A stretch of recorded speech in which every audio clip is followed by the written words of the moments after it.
السلام علیکم فرینڈز، میں ہوں عبدالوہاب اور ویلکم کرتا ہوں آپ کو آپ کے اپنے چینل میڈیسن انفارمیشن میں۔ دوستو آج ہم آپ کو بتائیں گے ڈسپرین ٹیبلٹ کے بارے میں۔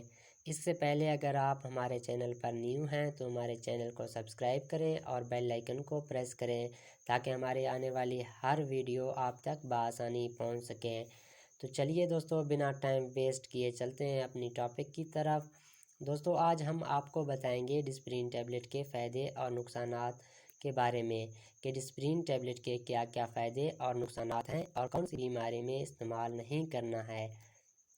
تو دوستو سب سے پہلے ہم آپ کو بتائیں گے ڈسپرین ٹیبلٹ کے فائدے۔ دوستو ڈسپرین ٹیبلٹ کو درد کے لیے استعمال کرتے ہیں۔ دوستو ڈسپرین ٹیبلٹ کو بخار میں آرام کے لیے بھی استعمال کرتے ہیں۔ سر درد کے لیے ڈسپرین ٹیبلٹ کا استعمال کرتے ہیں۔ دانت کے درد کے لیے اور پٹے میں درد کے لیے استعمال کرتے ہیں اور فالج کے خطرے سے بچاؤ کے لیے بھی ڈسپرین ٹیبلٹ کا استعمال کرتے ہیں۔ اور دوستو اس کے علاوہ گردے کے پتھر کے مریض بھی ڈسپرین ٹیبلٹ کا استعمال کرتے ہیں۔ دوستو یہ تھے ڈسپرین ٹیبلٹ کے فائدے، اور اب ہم آپ کو بتائیں گے ڈسپرین ٹیبلٹ کے احتیاط کے بارے میں کہ کون سی بیماری میں احتیاط کرنا چاہیے ڈسپرین ٹیبلٹ سے۔ دوستو ہائی بلڈ پریشر والے مریض کے لیے مفید نہیں ہے، اگر استعمال کرنا چاہے تو ڈاکٹر سے رجوع کریں۔ حاملہ خواتین ڈاکٹر کے مشورے کے بعد استعمال کریں۔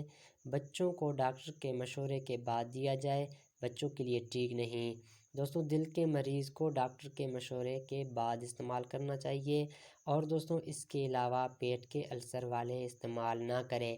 تو دوستو یہ تھی ڈسپرین ٹیبلٹ کی کچھ انفارمیشن۔ امید کرتا ہوں آپ کو ہماری ویڈیو پسند آئی ہوگی۔ اگر آپ کو ہماری ویڈیو پسند آئے تو ہمارے چینل کو سبسکرائب کریں اور بیل آئیکن کو پریس کریں تاکہ ہمارے آنے والی ہر ویڈیو آپ تک بآسانی پہنچ سکے۔ شکریہ دوستو۔